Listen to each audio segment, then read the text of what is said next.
and tutorials. My name is Emmanuel, aka Prime. Today I'm going to be taking you on physics, and basically we're going to be talking about semiconductors.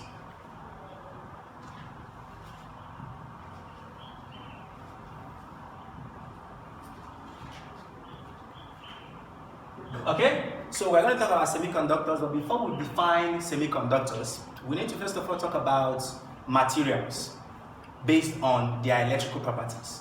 Okay, now based on electrical properties, substances are classified into three main places. Okay, we have the first one called the conductors, we have the insulators, and then finally we have the semiconductors. When we say conductors, conductors are solid materials which allow current to pass through them. Okay? So any material you can think of that is a solid that can allow current to pass through it is called a conductor. And examples of conductors include we have aluminium, we have copper, we have iron, we have sodium, and so on and so forth, Now, when you talk about insulators, insulators are materials again, solid materials, which cannot allow the passage of current through them. Okay? So any material that does not allow current to pass through is called an insulator. Examples of insulators, we have rubber, we have plastic, we have wood, we have cotton, and so on and so forth for insulators. And then finally, we now have semiconductors. So semiconductors are materials whose conductivity lies between conductors and insulators. Okay? If you're mathematically inclined, assume that conductors and insulators are on a straight line. On one end of the line, you have conductors, and the other end, you have insulators. Okay? Then at the midpoint of that line, you have semiconductors at the center of that line. Okay, so semiconductors are in between pure conductors and pure insulators. And examples of semiconductors, we have carbon, we have silicon, and then finally we have germanium. If you're very, very good with your chemistry, you should be able to know that carbon, silicon, and germanium, there's something common between them. They are in the same group. And what group is that? Group 4 of the periodic table. Group 4 of the periodic table.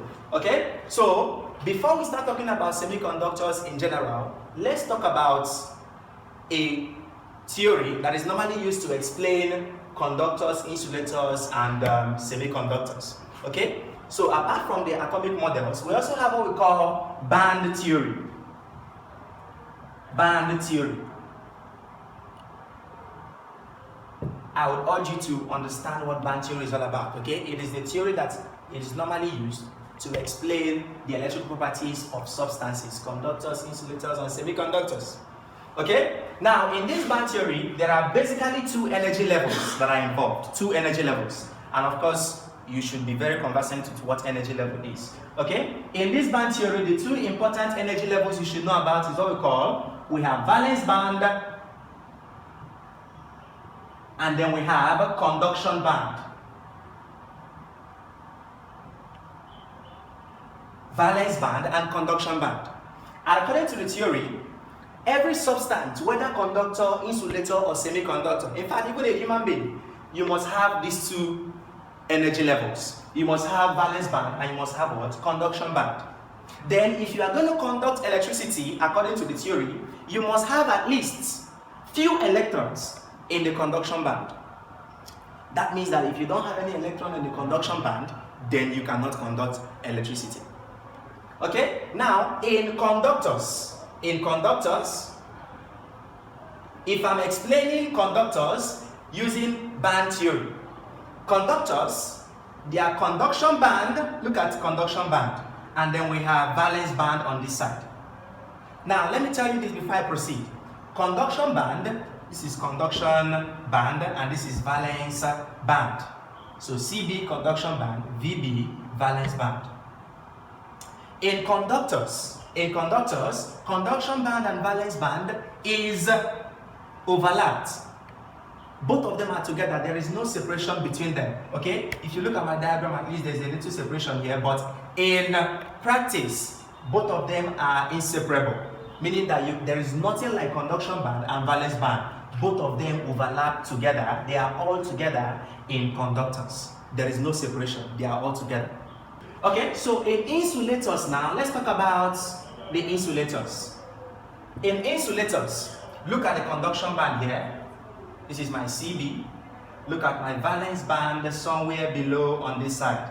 Now, before I explain this further, all the electrons in that material, whether conductor, semiconductor, or insulator, all the electrons are contained in the valence band.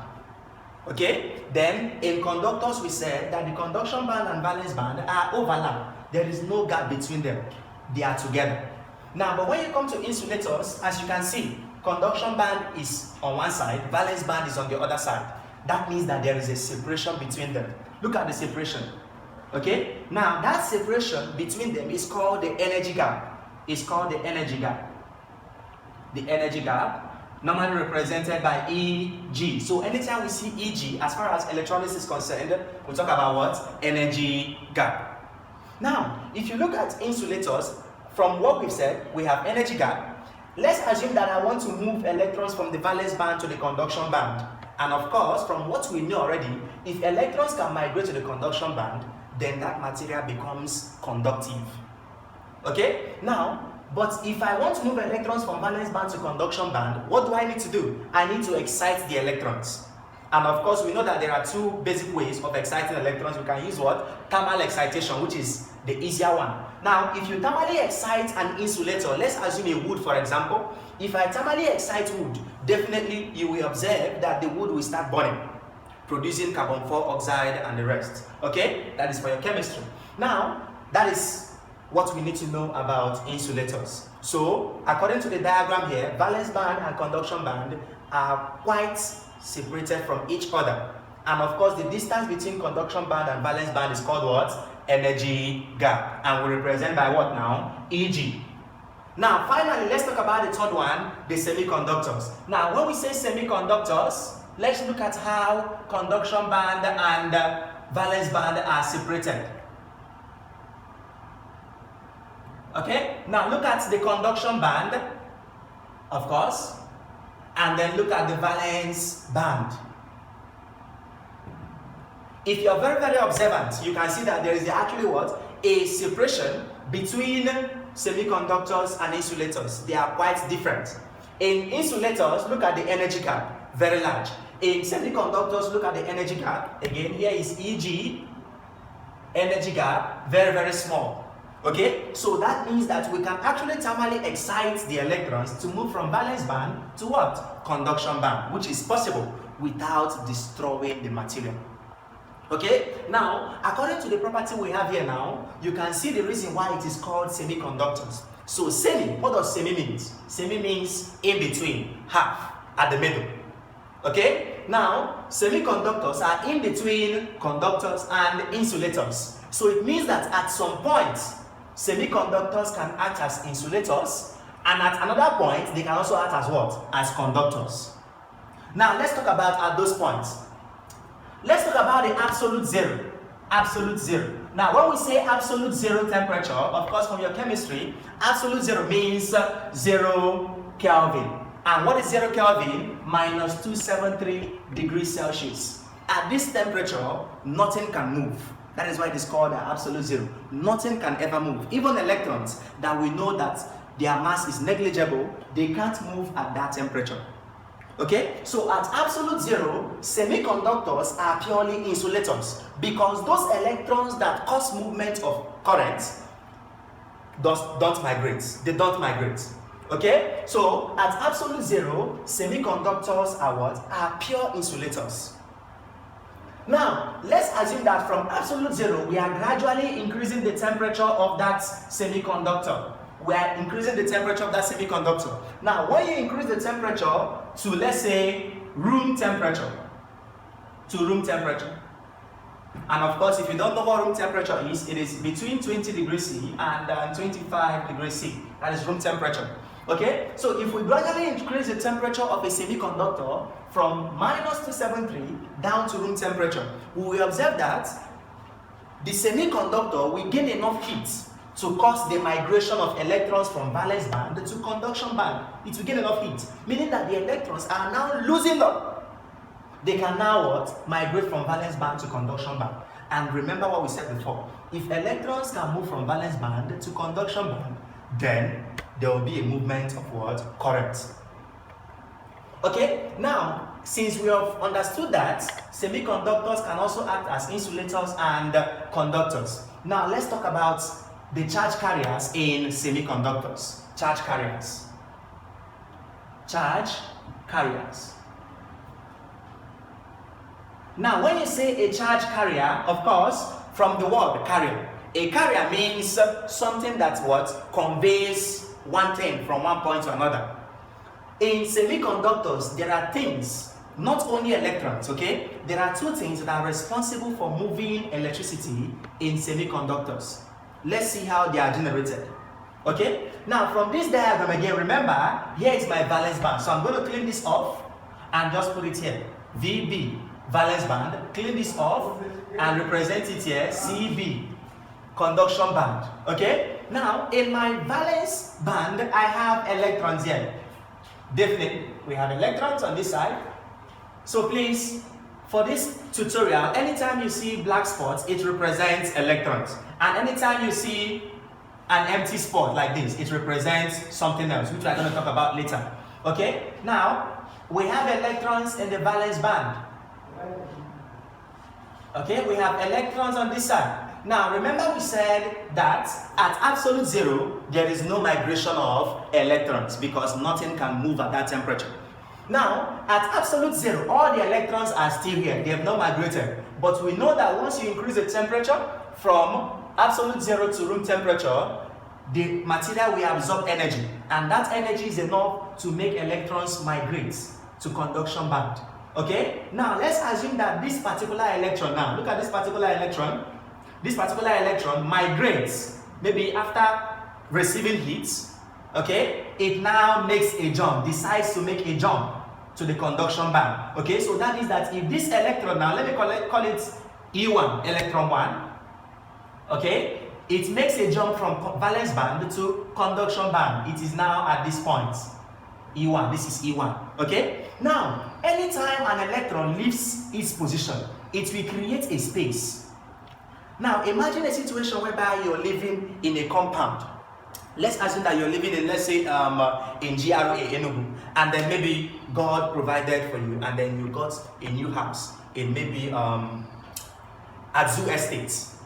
Okay? Now, if you leave that your house in GRA, you will create a space for somebody to occupy. Okay? For someone to occupy. Now, the same thing happens here. If an electron leaves the valence band, it will create a space. Okay? So, let me remove this now and represent E. So, E0 now means a what? A space. It will leave a space on the what? On the valence band. Now, this space, it leaves on the valence band. Another electron that is close by, we want to come and occupy this position. Let's call this one E2. So, E2 is close by. It will want to come and occupy this position. Okay, so just like that, your house in GRA, if you make that space, somebody that was living in maybe a layout, God will provide for that person, and that person will now go and live in GRA, which is that space you left. Okay, so this electron has seen a space and it will occupy this. And of course, if this electron tries to occupy this space, it will create another space again. Maybe another hole at this point again. And any neighboring electron will want to come and fill the space. This is electron E3 who wants to come and fill that space. And continues. It will keep creating space. And that is how currents are able to move in what? In semiconductors. Okay? Now, so with all that said and done, so we call this space. This is a space. And of course, these are electrons on this side. Now, that space created by the electron, we have a technical name for it. And the technical name is hole. Okay? And then you should know that holes are positive. They are positive in nature. And of course, electrons are negative in nature. So that means that whenever they ask you about the charge carriers in semiconductors, the charge carriers in semiconductors are electrons and holes. Electrons and holes. Electrons are negatively charges, and then holes are the positive charges. These are the charge carriers in semiconductors. So with all that said and done, we can now move into types of semiconductors. Okay, so we're going to talk about types of semiconductors. Okay, there are types now. Types. Okay, now when we talk about types of semiconductors, there are basically two types of semiconductors. Okay, we have what we call the intrinsic semiconductor. Intrinsic semiconductor, and then we have the extrinsic semiconductor. Extrinsic semiconductor, okay? Semiconductor. Now, when we say intrinsic semiconductors, they are also known as the pure semiconductors, okay? They are the pure semiconductors. And of course, when we say the pure semiconductors, they are those natural occurring what? Elements. The semiconductors. And of course, if you remember, we said that they are found in which group? Group 4 of the periodic table. And examples, we have carbon, we have silicon, and then we have germanium. Okay? Now, in the extrinsic semiconductors, they are also known as the impure semiconductor. They are not pure. Okay? And of course, there is a reason why we have impure semiconductors. Before I explain that, impure semiconductors are not natural. They are not natural. Okay? They are normally obtained in the industry. Okay? Now, these impure semiconductors, the reason why we have them is because pure semiconductors cannot actually give us what we want all the time. Now, because these semiconductors are pure, that means that they will have equal number of holes and what? Electrons. Remember we said holes are what? Are positive. Holes are positive and electrons are negative. Now, so in pure semiconductors, we have equal number of holes and equal number of electrons in them. Now, but in extrinsic semiconductors, the both of them are not what? Are not equal. So in application, sometimes we want more holes and few electrons. And at other time, we want more electrons and fewer holes. That is why we need impure semiconductor. Okay? And another reason why we need impure semiconductor is for what? Increased conductivity. Because pure semiconductors, fine, they are very conductive, but not as conductive as what? As impure semiconductor. Okay? For example, take water for example. Now, water is not a conductor, but when I add salt into water, it becomes a good conductor of electricity. Good. So, pure semiconductors, we have carbon, silicon, and germanium. And we said they are found in group 4. So we're not going to talk about that in details because they don't have much use. Okay? Now, the extrinsic semiconductors or the impure semiconductors, where we have two types of impure semiconductors. Okay? Now, the impure semiconductors, we have what we call the p-type and then what we call the n-type semiconductors. Okay? Before I explain them in details, if I look at extrinsic semiconductor, we said it is impure. How do you make something that was initially pure to become impure? It is by adding what? Impurities.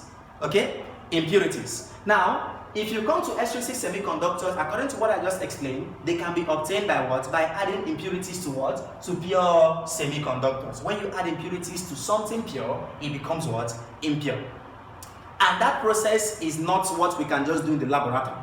Okay? It is normally achieved in the industry. And that process is called doping. It is called doping.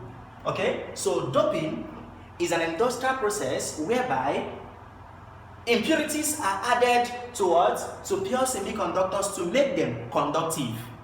Okay? And of course, we now have two types of what? Impure semiconductors. We have the p-type and we have the what? The n-type. Now, if you look at p-type or you look at n-type, they can be both generated by what? By the doping process. Okay? Now, if I want to get the p-type semiconductor, I will use an element from group 3. Group 3 elements. Group 3 elements. Okay? So, when I say p-type, P-type are obtained by what? By doping using group 3 elements. And examples of these group 3 elements, we have boron, and then we have aluminium. We have aluminium. Okay, so basically these are the elements from group 3 that I use for what? I use for doping. Now, when you talk about the N-type semiconductor, if you want to obtain an N-type semiconductor, you need to dope with an element from group 5. From group 5 of the periodic table. Group 5 elements. That is how to obtain the N-type semiconductor, group 5 of the periodic table. An example of the elements we normally use is what we call antimony, and arsenic. So these are basically the two elements from group 5 that are used to obtain N-type semiconductors. So let me recall on that again. P-type are obtained from what? By doping with elements in group what? Group 3. Example, we have boron and what? Aluminium. And then N-type is obtained by doping with elements from group what? 5. Examples, we have antimony and arsenic.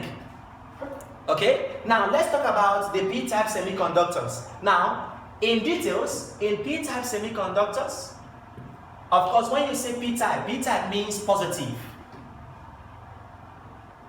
Positive type. That is what this P means. Okay? Now, and the P-type means, in the P-type semiconductor, we have more holes. More holes. We have more holes. Okay? And then, if we have more holes, it means less electrons. Electrons. Okay? Now, but a technical way of saying more holes is by saying what? Majority carriers. Majority carriers. Okay? So that means that in the P-type semiconductor, majority carriers are the what? Are the holes. They are the majority carriers. And then the electrons are the minority carriers. The minority carriers for the P-type semiconductor. Okay? And then, an important thing you need to know again is about the impurities in the P-type. The impurities from the P-type are called acceptor impurities.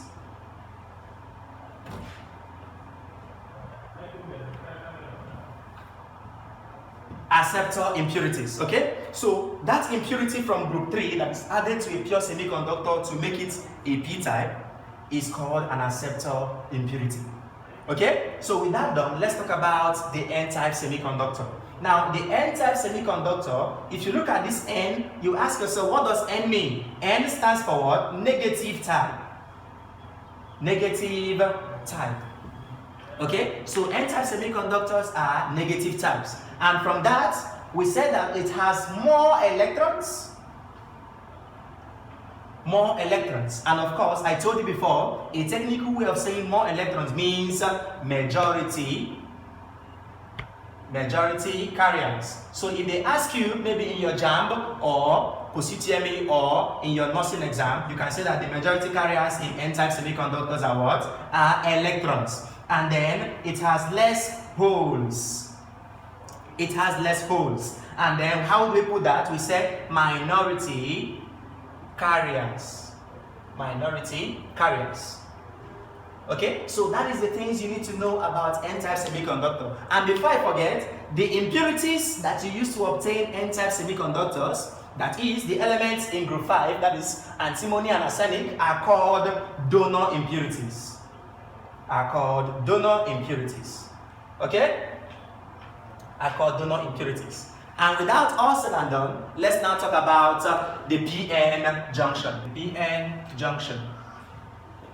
Okay? Now, if you look at, remember we said that semiconductors are of two types. We have P-type and we have the N-type. Now, as you can look at P-type and N-type, you can't use them separately. So that is why you need to always join them together. That is why we have what we call the PN junction. Now, a PN junction is normally obtained by sandwiching a P-type and an N-type together. What does that mean? It means if I bring a P-type semiconductor and I bring an N-type semiconductor, look at the two of them separate before, and I join the two of them together to form this a p-n junction. So that's what we call a p-n junction, okay? And of course, on the p side, you have more holes. You have more holes. You have more holes and few electrons on this side, and few electrons. And then on the n side, you have more electrons. Like we said before, you have more electrons, and then you have few holes. Just few holes. Okay? So that is basically the p-n junction. Now let's talk about how it is formed. Now, when I bring a p-type semiconductor and an n-type semiconductor, basically or theoretically, you can just simply put the two of them together. And then if you look at this, it appears as if they are joined together. But in practice, both of them are not joined. Now, imagine it this way. P-type contains more holes. N-type contains more electrons. And of course, you know that unlike charges attract each other. So that means that the first time I bring the p-type and the n-type together, attraction will occur. We call that movement or diffusion of electrons and holes. So it means that holes will migrate from p-type to n-type. And electrons will migrate from n-type to p-type. There will be an attraction. So there will be a constant movement of holes and electrons across. So that means that if we leave it to continue that way, at a point you will observe that all the electrons will migrate to the what? To the p-side. And all the holes will migrate to the what? To the n-side. And of course, if that happens, it means that the n-type will lose its properties and become a p-type. And then the p-type will lose its property and become a what? An n-type. So a junction or barrier is normally formed to stop further migration. What do I mean by that? So if that migration continues, automatically the atoms of that element will rearrange itself to stop further migration. What do I mean by that? This is my p side and this is my n side. Now we will have electrons arranging themselves at the edge. Why do they arrange themselves at this edge? So that they will stop holes from migrating to the n side. And then when you come to the n side, we have holes on this side. They will align themselves that way. Why? They want to stop electrons from migrating to the other side. They want to stop electrons from migrating to the other side. Okay? Now, this junction now, or this bridge, is what we call the depletion layer. Depletion layer. Okay? Or you call it a barrier. A barrier. Okay? So that barrier makes sure that electrons are not migrating and p-type and holes are not also what? Migrating. So you can also look at this depletion layer as a bridge connecting two towns. So imagine that the only means of transport between two towns is a single bridge, and then one morning that bridge breaks down. So you see that people can no longer travel from what? From the first town to the second town, and this one can also not move. Okay? So practically or in practice, what happens? If you look at p-n junction, this is how it normally looks like. But when you draw it on your paper or on the board, it looks like this, as if the two of them are joined together. But practically, they are not joined together. They are separated by a depletion layer or a barrier. And the reason why you have a depletion layer or barrier is because you don't want further migration of electrons and holes. As simple as that. Now, with all that said and done, let's now talk about the function of the p-n junction. Now, we have different functions for it, but before we look at the functions of the p-n junction, we are going to talk about another name for p-n junction. Of course, if I want to call it p-n junction, no problem, but it looks too archaic. It looks too long. So, a systematic name for the p-n junction is the diode. Okay, so a diode, a p-n junction is also called a diode. And the reason why we call it a diode, of course, you can split this. We have di and then we have ode. Ode is from the word electrode. Electrode. And then di means two. So that means that the p-n junction has two terminals. Two terminals. Anytime you look at them, p and we have n on this side. This is the two terminals of the p-n junction. So we are going to call it diode. So anytime I talk about diode, just know I'm talking about the word, the p-n junction. Now, in electrical circuits, there are two ways of connecting a PN junction or a diode in a circuit. Okay? Now, if I want to say that, I normally call it bias. Bias. Now, biasing means connecting an electric component in a circuit to get a desired result. Okay? So, diodes are biased in two ways. We have what we call the forward bias, and we have what we call the reverse bias. So please make a note on that. We have the forward bias and then the reverse bias. Okay, so we're going to talk about the forward bias now. Now, when we say forward bias, what does it basically mean? I have my PN junction. We have P on this side, we have N on this side. Now, the PN junction simply means I take the P-type semiconductor, that is the terminal from the P-type, I connect it to the positive of the cell. And then I take the terminal from the N-type semiconductor and connect it to the negative of the cell. Okay, so this is a forward bias situation. Now, when you talk about this, remember that in cells, the longer line represents the positive terminal and the shorter line represents the negative terminal. Now, for this illustration, I'm going to assume that currents have positive current and negative current. So on this side, we are going to have a positive current flowing this way, coming out from this positive side. And of course, we know from our fundamental concept of charges that when you have two unlike charges, they attract each other. And then when you have like charges, they repel.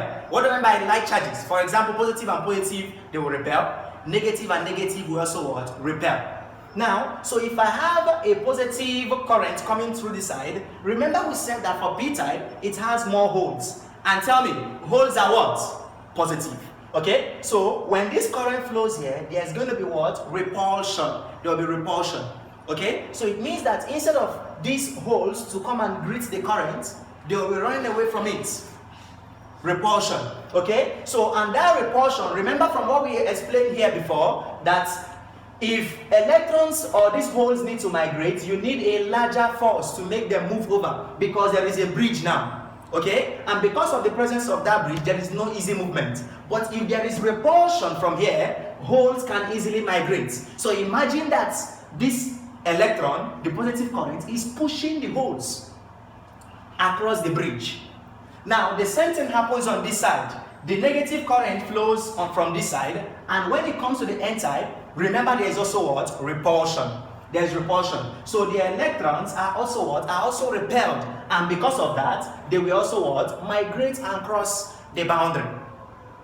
Okay? So that is what we call forward bias. Now, in forward bias, because we know that the repulsion is very large, it means that more holes will migrate and more electrons will also what? Migrate. And that is why we say that in forward bias, one point we need to understand is that there is large current flow. There is large current flow in forward bias. And why do we have large current flow? Because the majority carriers in P-type are moved across the boundary. And then the majority carriers in the N-type are also moved across the boundary.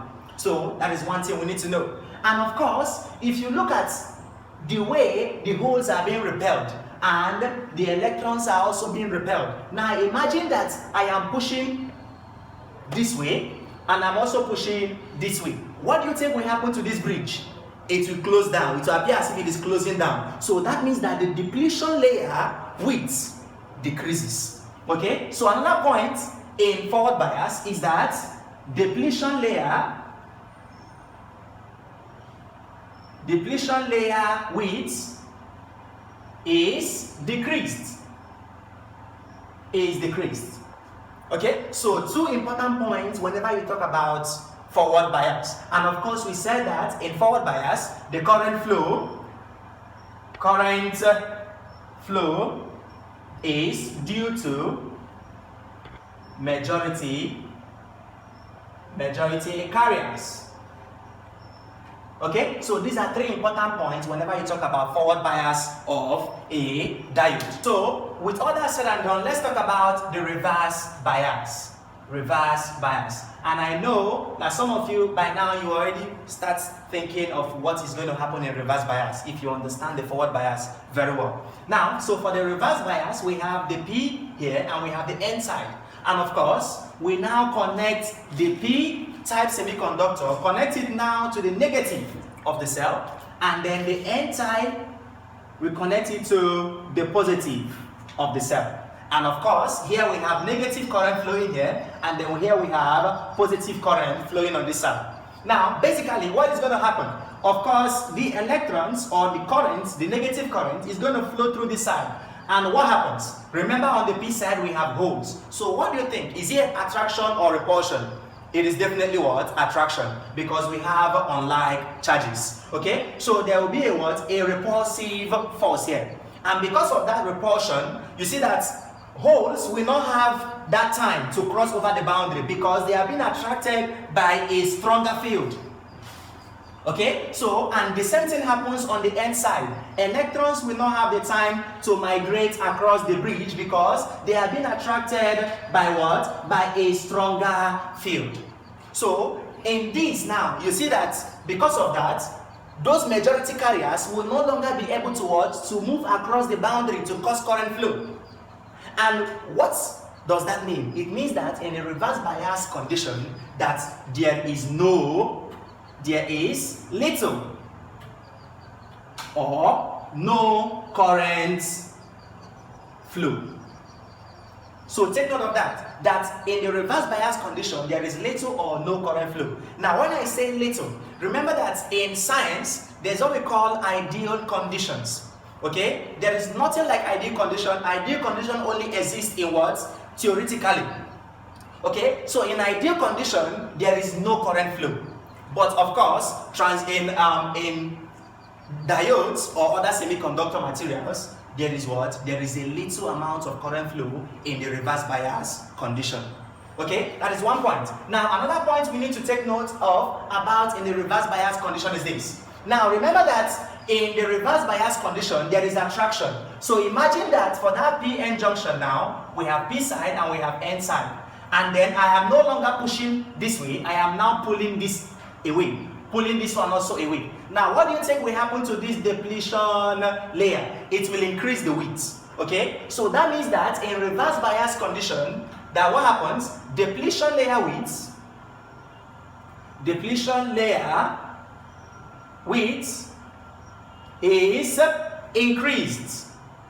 is increased. That is in contrast with the forward bias condition. And then another thing we need to know is that since there is only a little current flow, that means that that little current flow will be due to what? Minority carriers. So we said that current flow is due to minority carriers. Okay, so these are the things we need to know about the reverse bias condition and then the forward bias condition. Now, if you look at these two things, both of them have their what? Their uses in electronic circuits, which we are going to look at later under the what? Under the uses of the P-N junction, of course, the diodes. So let's talk about the uses of the diodes. Okay, now under uses, we are going to look at the most important ones. Now, a diode, the uses of diodes are basically because of one single property. And what is that single property? They allow current to move in one direction, but do not allow current to move in the other direction. Okay? That means that, look up, in the forward bias condition, it allows current to move.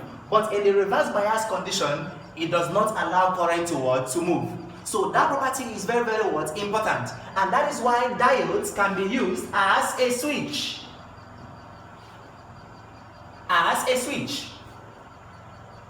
A diode can be used as a switch. Now, what is a switch? A switch is something that can turn on or off an electrical circuit. Okay? So, if I want to on my light, for example, if I on it, it means that it will allow current to flow. If I off it, it does not allow current to flow. So, a diode can perform that function because in the forward bias condition, it allows current to flow. That is on. And then in a reverse bias condition, it does not allow current to flow. That is what? Off. So a diode can be used as a switch. Another important use of a diode is in rectification.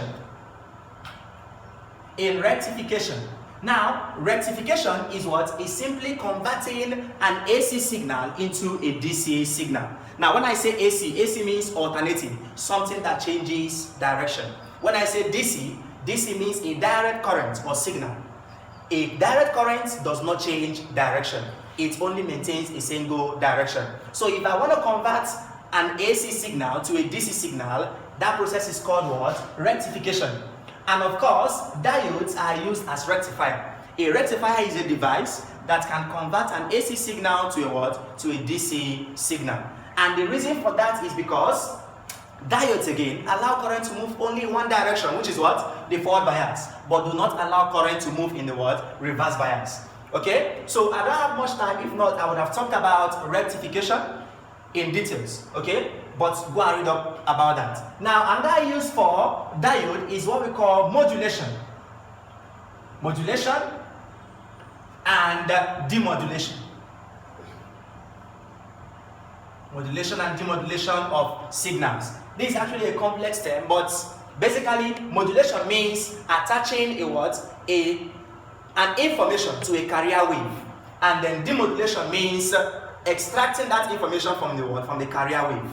Okay, this is another use of what? Of diodes. And the reason they can do this is because of the same reason we've been saying here. And then another use of diodes is in what? Is in voltage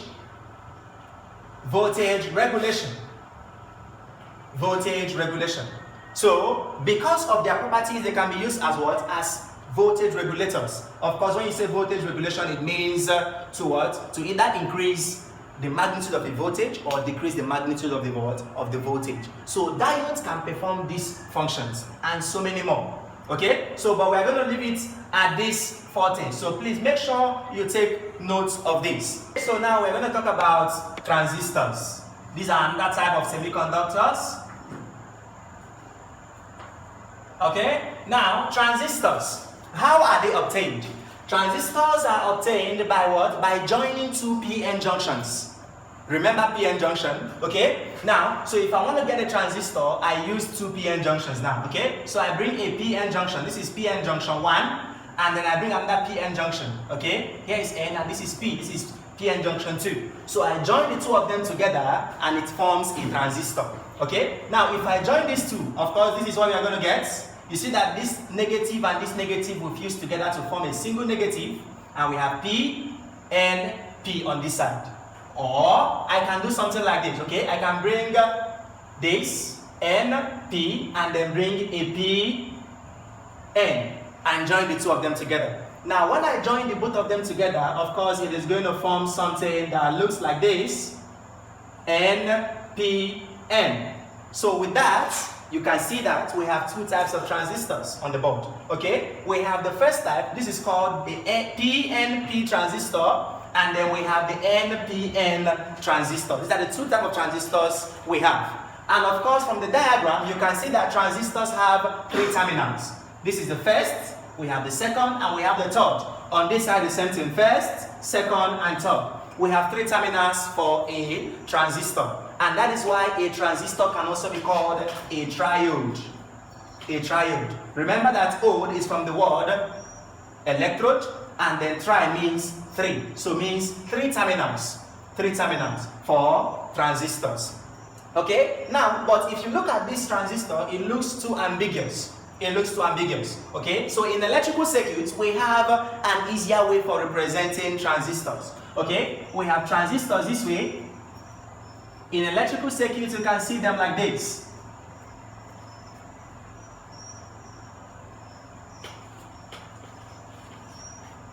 Okay, so this is how they are represented. But we are not done with the diagram yet. Now, let's look at the 3 terminals of a transistor.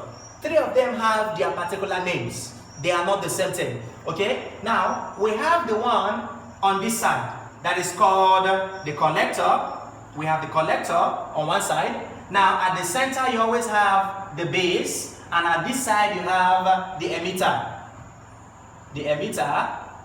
And then on this side also, we have collector, we have base, and we also have what? Emitter. Now I know one thing you're asking yourself now, that how do we now separate between collector and what? And emitter? Because basically they are the same thing. I can actually interchange the position, put emitter on this side, put collector on this side. Now but the good difference between emitter and collector is that the emitter always has an arrow. Okay, the emitter always has an arrow. Okay, so anyone you see that has the arrow is the emitter. And of course, if you look at these two diagrams, you can observe that the directions of the arrow are not the same.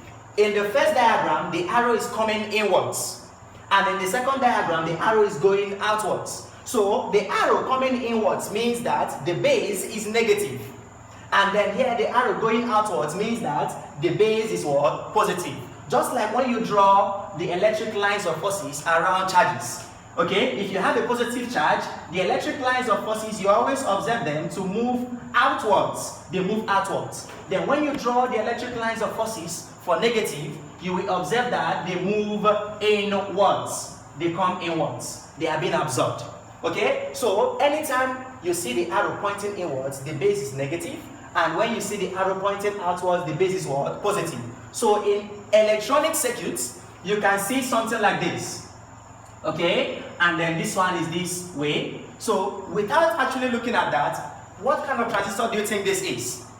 Definitely the one that carries the arrow is my what? Is my emitter, and then the central one is my base, and this one becomes my what? Collector. Here the same thing, collector, and here is emitter, and here is base. And basically you can also tell the kind of transistor it is. The arrow is pointing inwards, meaning that the base is what? Negative. And then the arrow is pointing outward, meaning that the base is what? Positive. So that means that this one is a what? Is a PNP transistor, and this one is a what? An NPN transistor. So these are the two types of transistors we have in a circuit. So remember their names again: collector, base, and what? And emitter. So with all that said and done, let's talk about the uses of transistors. So just like diodes have uses, transistors also have what? Uses. Okay, now some of the uses of transistors were obtained from what? From diodes. So imagine a situation whereby you were given birth to by your parents. Okay, so some of the properties of the parents were transferred to you. Okay, now, so uses of transistors, other uses. Now the first thing is that it is used as a switch. It is used as switch. Okay, if you can remember very well, diodes are also used as what? As switch. So that means that transistors obtain their properties from diodes. Another use of transistor is in amplification. An amplification of signals. Amplification of signals. Now, that is the most important use of transistor. In fact, the reason why transistors were made is for what? For amplification of signal. When I say amplification, it means making a small signal become large. For example, if I have a low voltage, amplification means make that voltage become a higher voltage. Okay? So that is what? Amplification of signal. When I say signal, I mean voltage or what? Or current. Now, another use of transistor is in voltage regulation. Voltage regulation. Voltage regulation, just like the diodes. And then we have the final one, which is in what? In signal modulation. Signal modulation. Signal modulation. So these are the uses of transistors. Okay, so in summary, on our semiconductors, we talked about intrinsic semiconductors and extrinsic semiconductors. Okay, and then we said that under intrinsic semiconductors, they are also called the what? The pure semiconductors. Okay, examples include carbon, silicon, and germanium. Okay, and then we also have the next type, which is the what? The extrinsic semiconductor. Another name for extrinsic semiconductor is the what? The impure semiconductor. Okay, now, and these impure semiconductors, we have two types. We have the p-type semiconductor and then the n-type semiconductor. And then we said that extrinsic semiconductors are obtained through an industrial process known as doping, adding impurities to what? To pure semiconductors to obtain an impure semiconductor. Okay, and if I want to obtain the p-type semiconductor, I normally dope with elements from group 3. Okay, and examples of those elements include, we have boron and aluminum. Boron and aluminum.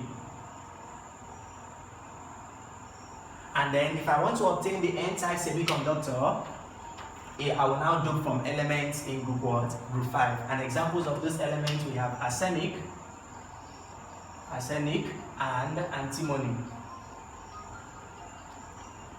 Arsenic and antimony. Okay, so from that we now move over to what? To the p-n junction. We talked about the p-n junction, how they are formed, and then from there we talked about their uses, and then we also talked about transistors. Okay, now basically at your stage we have two types of transistors. We have the PNP and then the NPN.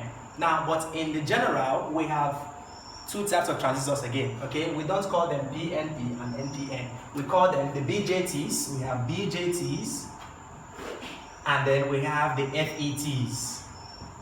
Okay? Now, BJTs means bipolar junction transistor. Bipolar junction transistor. And then FETs means field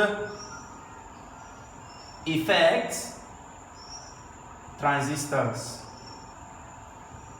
Field effect transistors. Okay? So these are the two types of transistors we have. Then PNP and NPN falls under bipolar junction transistors. Then when you come to field effect transistors, we also have examples of field effect transistors. That is where you see the MOSFETs and the JFETs. The MOSFET and JFET. Now, MOSFET means metallic oxide silicon field effect transistor. Let me go again. Metallic oxide silicon field effect transistor. And then JFET means junction field effect transistor.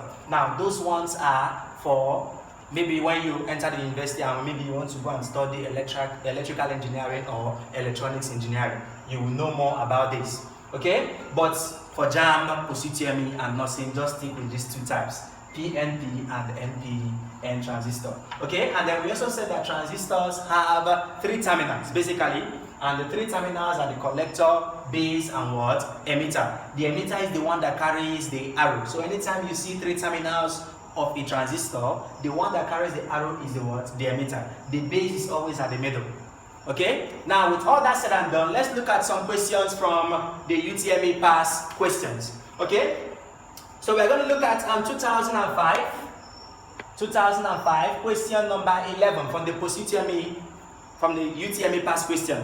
Okay? So the question says, in the circuit diagram of a transistor above, the terminal P, Q, and R represents. Okay? So in that question, there is a diagram. There's a diagram. We have this.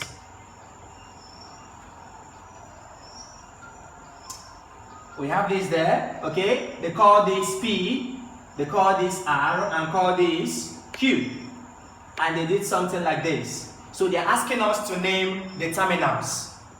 P, Q, and R. So definitely you should know that the one that carries the arrow is my what? My emitter. This is my emitter. And then Q, of course, is the base. And then R becomes the what now? Collector. So the correct options to that question should be emitter, base, and collector. Emitter, base, and collector. That is option B of that particular past question. Okay, so let's look at another year from the UTME past question. Okay, in 2004, question number 24. 2004. Question number 24. They asked us, they said, for semiconductors to have negative temperature coefficient of resistance implies that, okay? Now, though we didn't treat that, but let me just explain that in detail. Now, when you talk about resistors, okay, of course, you know resistor is a material that opposes the flow of current, okay? And resistance is a property whereby a substance opposes the movement of what? Of current. Now, for pure metals, their resistance increases with what? With temperature. So as you are heating a pure metal, what happens? The resistance is increasing. Okay, I'm talking about the what? The conductors.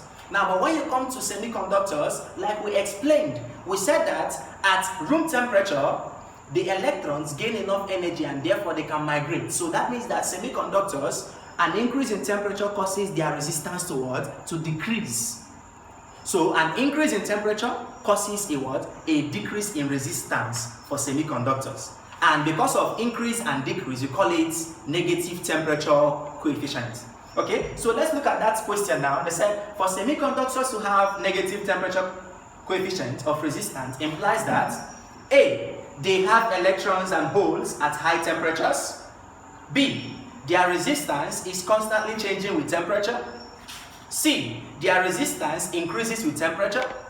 D, their resistance decreases with what? With temperature. And definitely my answer becomes what? D, their resistance decreases with temperature. Okay, let's look at another year. In 2006, question number 5. 2006, question number 5. An important question. It said, a certain manufacturer wishes to make an N-type semiconductor. Which materials would he select for doping? Remember, doping is adding impurity to a pure semiconductor to increase its what? Conductivity. Okay, so they said a certain manufacturer wishes to make an N-type semiconductor. Which material would he select for doping? Option A says arsenic and antimony. B says aluminium and indium. C says boron and antimony. D says helium and boron. Definitely our answer becomes what? Option A, arsenic and what? Antimony. Remember, for N-type semiconductor, you need group 5. And examples we have arsenic and what? Antimony. Okay? Let's look at the next one. Number 2011. 2011, question number 48. 2011, question number 48.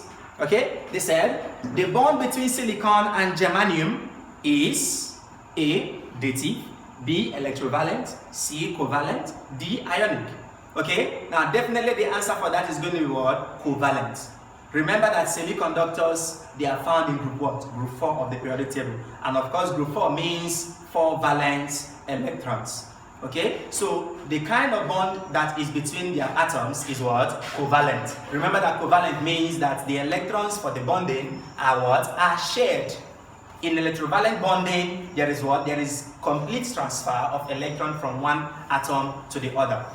Okay? Now, another question before we round up. In 2006 again, question number 9. 2006, question number 9. It said, a PN junction diode is used as, they are talking about the uses of what? The PN junction diode. It said, okay, A rectifier in a DC circuit. B, an amplifier in an AC circuit. C, a rectifier in an AC circuit. D, an amplifier in a DC circuit. Now remember that under the uses of PN junctions, diodes are not used as what? As amplifiers. They are used as what? Rectifiers. So your answer definitely is going to be between option A and option C. Okay? Now a DC does not need rectification. It is an AC that needs what? Rectification. Remember what rectification means? Changing an AC signal to a what? To a DC signal. So diodes are used as what? Rectifiers in an AC circuit. Okay, that is option C. Then let's look at question number 49 in the year 1990. In the year 1990, question number 49. Question number 49. Okay. In that year, they brought out 4 different graphs, and they are asking about the transistor. Okay, they're asking about the diode characteristics. Okay, we have the first graph. This is I. This way. Okay, this is and we have V. We have the second graph, which is this way, and then we have the third graph. We have I, and we have V, and then we have the fourth one, which is this way. This is current, and this is voltage. Now, basically, they are talking about the IV characteristic, that is the current voltage characteristics of diodes. Now, diodes are what? Are non-ohmic. When we say non-ohmic, it means they are what? They don't obey Ohm's law. And of course, Ohm's law says that the current flowing through a metallic conductor is directly proportional to the potential difference across each terminal, provided temperature remains constant. Okay, so semiconductors are not pure conductors, so they don't obey Ohm's law. Now, option A, this is option A, is a typical graph for what? For Ohm's law. Current, voltage. So it is a straight line passing through the origin. Okay, now this one means a constant current with changing voltages, which is not possible. Okay, and then option C is the correct characteristics for what? For diodes. So C is our correct answer. So because diodes are non-ohmic, it is not a straight line. Instead, it is a what? It is a curve. Okay, so our answer becomes option C. Okay, finally, for more questions, you can visit your UTME past questions. There are whole lots of questions for you to solve. Okay, I would like you to click the subscribe button and also hit the notification bell so that you can get notified of our subsequent videos. And also share to your friends so that they are also helped. I know you were helped by the video, so share to your friends so that they can also see what we are doing. Thank you very much. Until next time.